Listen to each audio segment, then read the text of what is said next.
Now we turn to the war in Ukraine. Over the past 2 weeks, chaotic scenes of Russian tanks exploding and driving into minefields were recorded by Ukrainian military drones in Donetsk. Some Russian military bloggers have called it a fiasco, and it points to major failures in the Kremlin's military tactics as it gears up for a spring offensive. Our next guest, investor Bill Browder, joins Walter Isaacson to discuss the effectiveness of the NATO allies' sanctions on Russia and the pace of its assistance to Ukraine at this critical juncture. Thank you, Christian, and Bill Browder. Welcome back to the show. It's great to be here.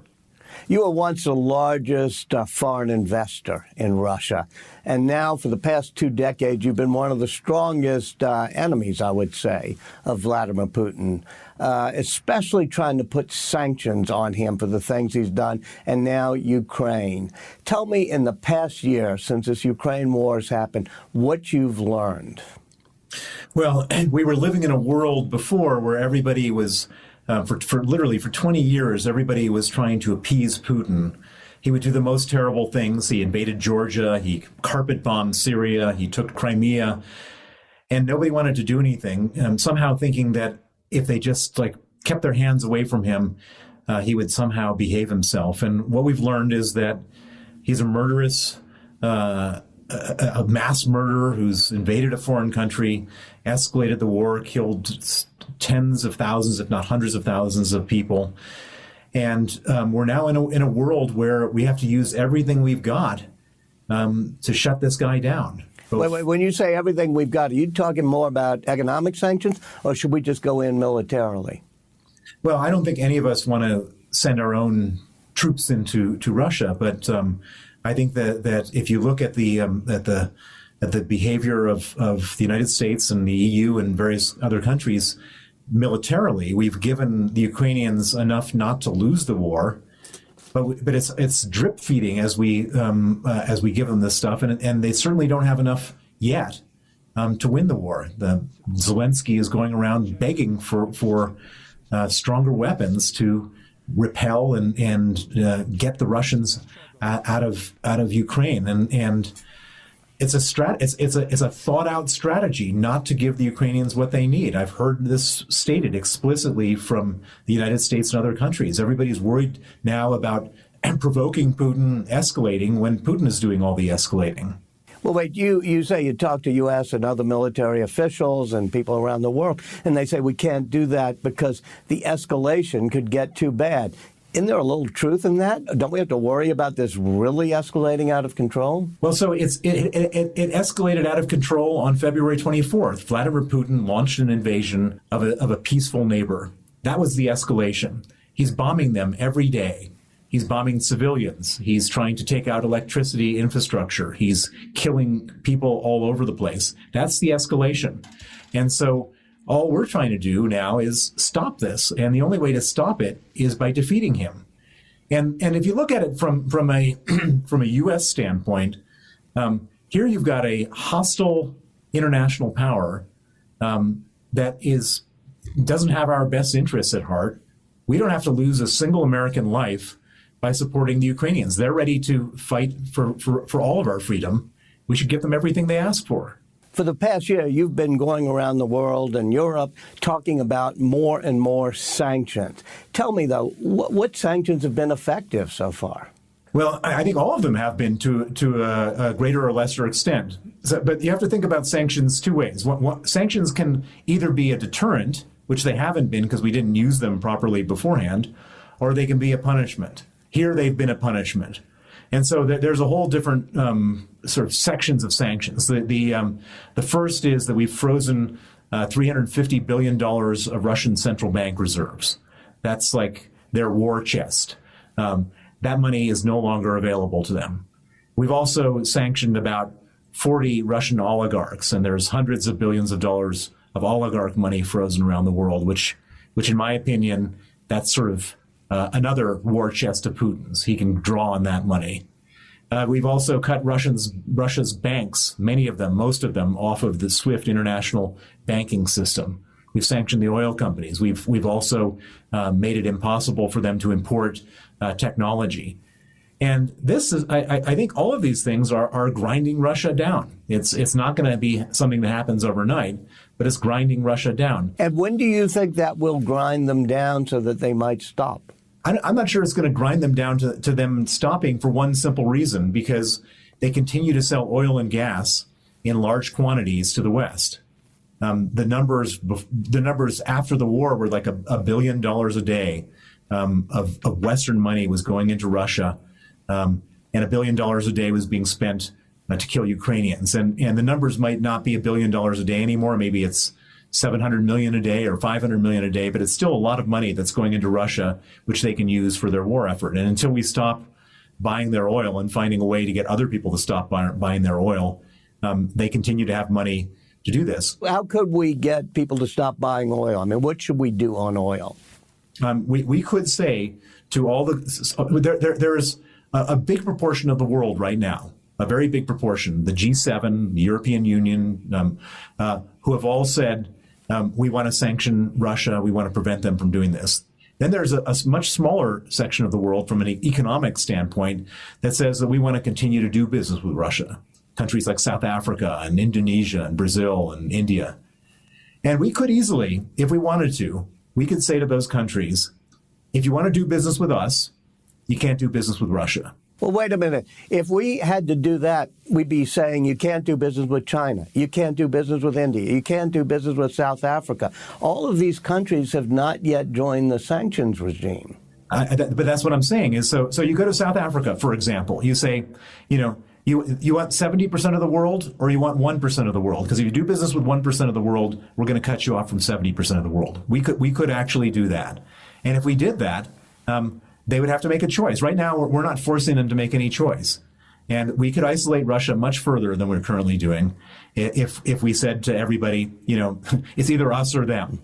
And everybody always votes with their feet and votes with the money when it comes right down to it. We haven't put that to them. We haven't been tough in that way. That's one thing we could do. There's one other thing which I've been going around the world talking about, which I think would make a big difference in the war in Ukraine, which is that after the war started, the first thing the Western governments did was we froze $350 billion of central bank reserves.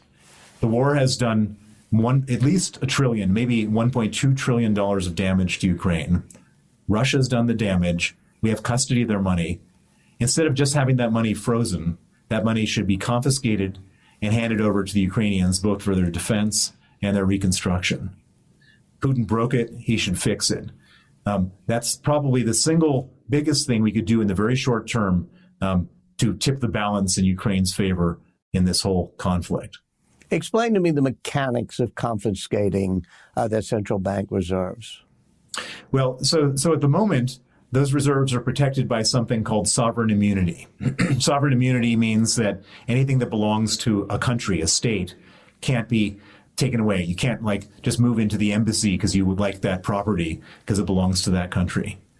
And normally that would be a reasonable thing, and that's how international law has worked for the last, many, many years.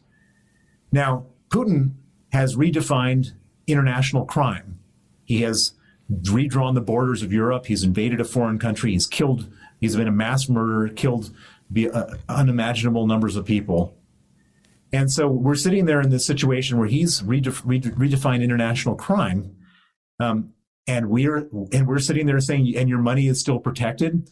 We need to redefine international law to elevate it to the level of the way he's become an international criminal. And what does that mean specifically?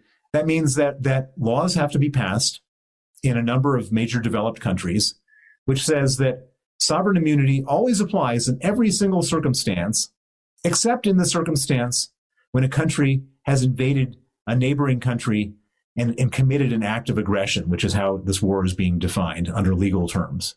So that's the one narrow circumstance where sovereign immunity no longer applies. If we did that, if the United States and the European Union and Great Britain and Canada and Japan rewrote their laws to say that sovereign immunity applies in all circumstances other than those, then we could then confiscate their money. We wouldn't be doing it illegally. We'd be doing it based on a law that's being rewritten to adapt itself to the current situation. If you wanted to confiscate the foreign reserves, and you've talked about laws being passed in the West, would China and India have to go along? Well, so the thing is that all you have to do is get the countries that have reserve currencies revise their laws. So in other words, we don't, if China, we don't keep our money in China. So it's not a reciprocal thing. If you get the major reserve currencies, the places where Russia keeps their money. And by the way, there's one other great benefit to doing this, which is that if we confiscate Russia's money for invading a neighboring country, who else has got a whole bunch of money in the West that's eyeing and potentially going to invade a neighboring country? That's China. Now, some people would argue that this idea is a dangerous idea because China will just like abandon all countries and keep their money at home. But that just, if it's just the U.S. doing this, that might happen with the dollar. But if everybody does it together that has a reserve currency, then China will have to go along with it. They have to be scared of it. What about in the Middle East? Both Israel and the Saudis don't seem to be on board. What's the reason for that, and what can be done? Well, I think it's really shameful that the Israelis, Israel's a country that was formed as a sort of reaction to a genocide, are now seeing a genocide taking place in another country and are not helping out that country. I find that really unpleasant and disturbing. Wait, why is that, do you think? Well, their argument is that the Russians are in Syria. Syria poses an existential threat to Israel, and therefore they've got to play all different sides. I think they could easily, for example, the Israelis have an Iron Dome defense situation which prevents people from bombing them. They should provide that Iron Dome defense mechanism to Ukraine so that the Ukrainian infrastructure isn't destroyed. They could easily help the Ukrainians with defensive weapons. And on the Saudi Arabian side, they've really not been a good ally to the United States. Historically, the United States had a deal, which is that the Saudis keep oil prices stable to keep the economy stable, and in return, the United States provides a sort of military blanket over Saudi Arabia so that they're protected.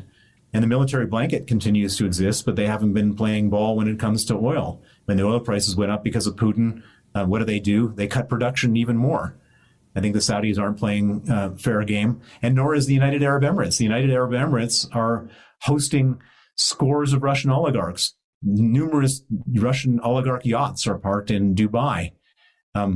This is another country that's supposed to be an ally of the United States, and they're not playing ball. And so there's a lot of pressure that we could apply to our allies if we chose to do it. And the United States is a very powerful country, and I believe should in all three cases.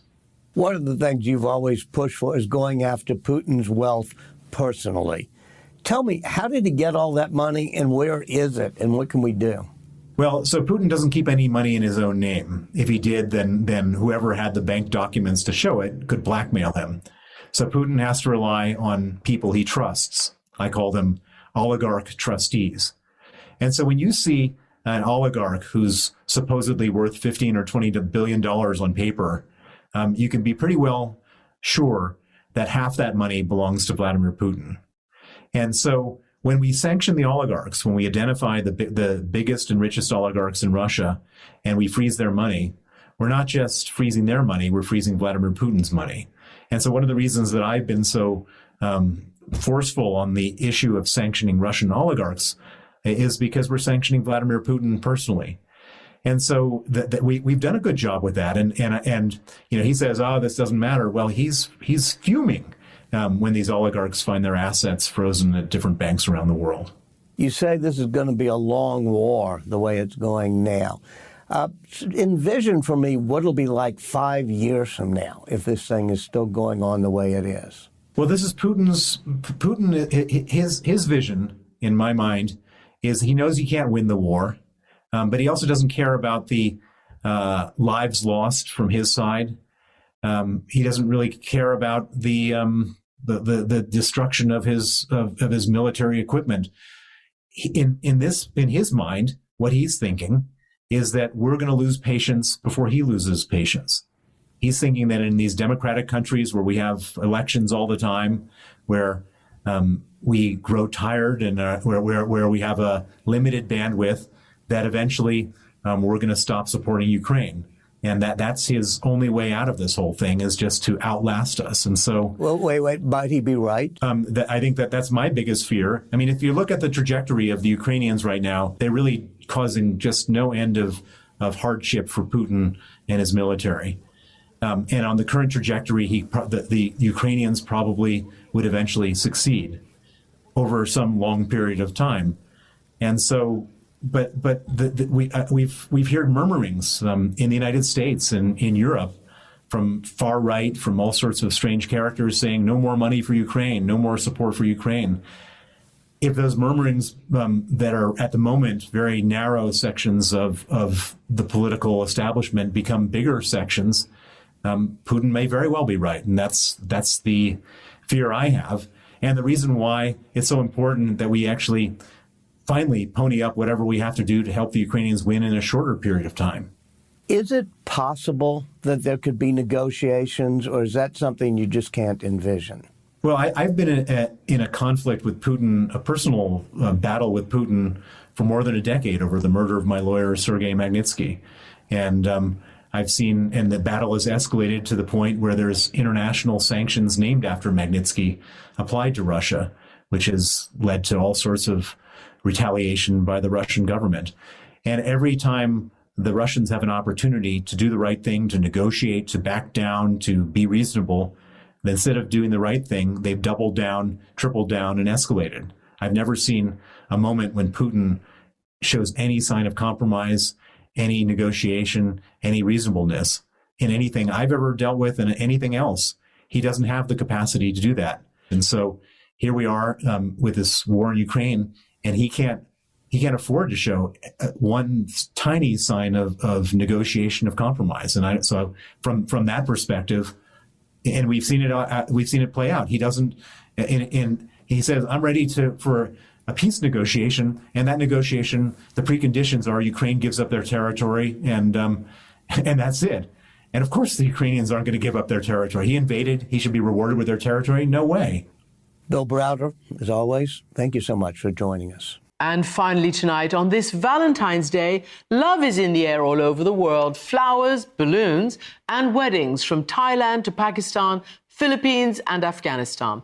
A reminder that even amid war and natural disaster, love does unite us all, a powerful and constant force on our planet. And so we leave you with images of Valentine's Day from around the globe. Thank you for watching, and goodbye from London. More on that massive earthquake that has destroyed parts of Turkey and Syria, and the death toll, by some counts, is now over 36,000. As KCBS reporter Holly Kwan tells us in this live report, the misery is now amplified not just by freezing temperatures, but by the actions or inaction of the government. Holly? Eric, survivability in sub-freezing temperature is slim after 5 days, virtually zero after 9, but there are still people trapped under the rubble that could be reached if there was enough help. At least that's what survivors are saying amid continuing criticism that the Turkish government has been slow to respond. The U.S. has sent 2 search and rescue teams, including one from California, but now comes word that even international aid crews are being not just slowed, but threatened. Goze Özkoze is international editor at the Mesopotamia News Agency in Ankara, who's been checking in with us periodically. People were here to help. They were doing nothing else, but the government is filling the minds of the people with stories of USA invading Turkey, Israeli invading Turkey. Everyone is an enemy. An Israeli search and rescue team is now returning home because of security threats. CBS News says 2 German aid groups and the Austrian armed forces suspended rescue work in a hard-hit region near the Syrian border because of safety concerns. Retired Menlo Park Fire Chief Harold Schapelhaman used to lead U.S. deployed search and rescue squad. Last week, he told KCBS it was good the U.S. was sending help. You know, it's the fire service. It's not the military. You know, that part of the world that can be seen as maybe a little bit more of a threat or a problem. Not that, you know, I would see it that way, but maybe that's how they see it. You know, we're kind of like the Swiss, right? We're the We're the neutral folks that come in as firefighters. But the way that society is deteriorating, Goze Ozkoze wonders if being neutral is enough protection. Because everything is crazy, because people are killing each other, accusing each other of looting, accusing each other of being a refugee. And being a refugee is almost a crime now in Turkey in this atmosphere. Reporting live, Holly Kwan, KCBS.